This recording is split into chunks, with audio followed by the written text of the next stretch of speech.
নোয়াখালী জেলার চাটখিল উপজেলার ১ নং শাহপুর ইউনিয়নে ৯ নং ওয়ার্ড বিএনপির নেতৃত্বে শাহপুর বাজার বড় মসজিদে বেগম খালেদা জিয়ার রোগমুক্তি ও বৈষম্য বিরোধী ছাত্র আন্দোলনে শহীদদের এবং আহতদের জন্য দোয়া অনুষ্ঠানে বক্তব্য রাখেন বাংলাদেশ জাতীয়তাবাদী দলের কেন্দ্রীয় কমিটির সদস্য ও নোয়াখালী জেলার সদস্য সচিব মোহাম্মদ শাহ আলম বাবলু। উপস্থিত ছিলেন সাধারণ সম্পাদক বাহার ভূঁইয়া, বিএনপি যুগ্ম আহ্বায়ক আহসানুল্লাহ শামীম, উপজেলা যুবদল জাকির হোসেন, আব্দুল হাই খোকন পাটোয়ারি, ইসমাইল হোসেন সহ অন্যান্য নেতৃবৃন্দ।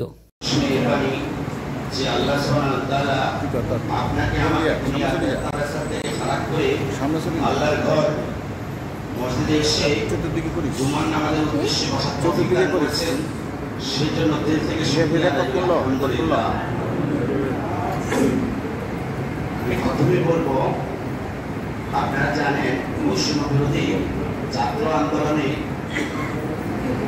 আমাদের দেশে একটা পটভূমি পরিবর্তন হয়েছে। পরিবর্তন হওয়ার কারণে আজকে আমাদের দেশের জনগণ নতুন করে এক স্বাধীনতা পেয়েছে। সেই স্বাধীনতার লক্ষ্যে আমাদের চাকরির সাবেক এমপি বেগম খালেদা জিয়ার রাজনৈতিক উপদেষ্টা ব্যারিস্টার এম মাহমুদ্দিন খোকন আপনাদেরকে সংগ্রামী সালাম জানিয়েছে। আমি প্রথমেই আপনাদের উদ্দেশ্যে মসজিদের উদ্দেশ্যে আল্লাহর ঘরের উদ্দেশ্যে একটা কথা বলবো, তারপরে একটা কথা বলবো, একটু সময় নিয়ে কথা বলবো। যেহেতু আমি আপনাদের সন্তান, আপনাদের প্রতিবেশী, এখানে আমাদের বাপদাদার মসজিদ, এই মসজিদ থেকে আমার বাপদাদারা নামাজ পড়ে গেছেন। তো সেই উদ্দেশ্যে আমার হক আছে, সেই হকের উদ্দেশ্যে দুই একটি কথা বলা।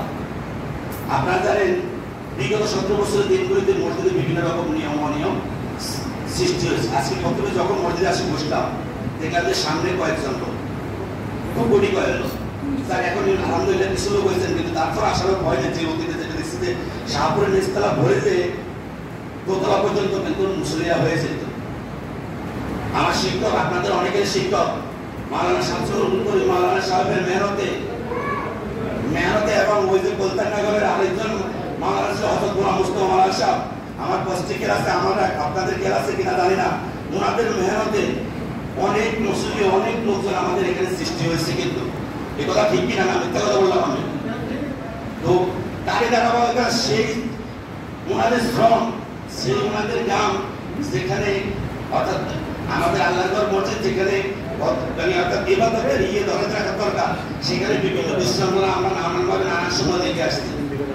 তো যাই হোক, এই সমস্যাগুলি নিরসনের লক্ষ্যে আপনারা যেমন মসজিদের শুধু উন্নয়নের কাজ, আমি মসজিদের টাইলস লাগালাম, পাতা লাগালাম, 7 তালা করলাম, 10 তালা করলাম, জিগজ্যাগ করলাম, এটা দিয়ে কিন্তু মসজিদের খোরাক না। মসজিদের খোরাক হলো মূলত মুসল্লি। তো আমাদের আপনাদের প্রতি আকুল আবেদন থাকবে, যেহেতু এলাকার সন্তান, আমরা পাশাপাশি আপনাদের প্রতিবেশী একটা মসজিদের দায়িত্বে আছি, সেটা হলো মেহরালি পাটোয়ারি মসজিদের সভাপতি আমি।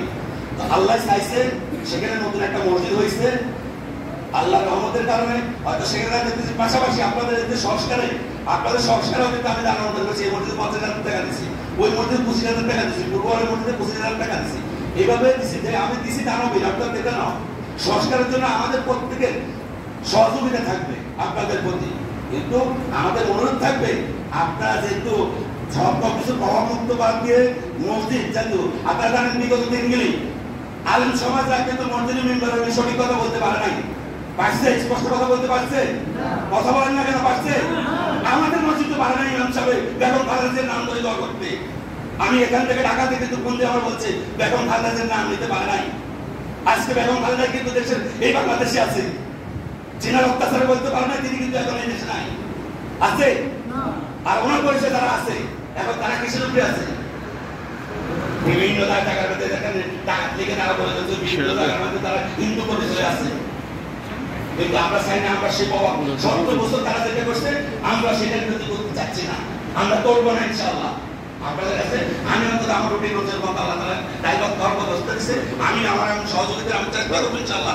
এই ধরনের কার্যকলাপ আপনাদের না দিয়ে আবার যাতে ওই ৭০ বছর ধরে উদযাপন করতে আবার জনগণের শিকার হয়ে আমরা এই দেশ থেকে চলে যাবো, আমরা সেই ধরনের কাজ করবো না।